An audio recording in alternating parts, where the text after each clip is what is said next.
Kuna vifungo vya familia vinavyojaribu kunizuia, lakini neno lako linasema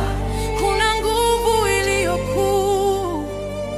sio kwa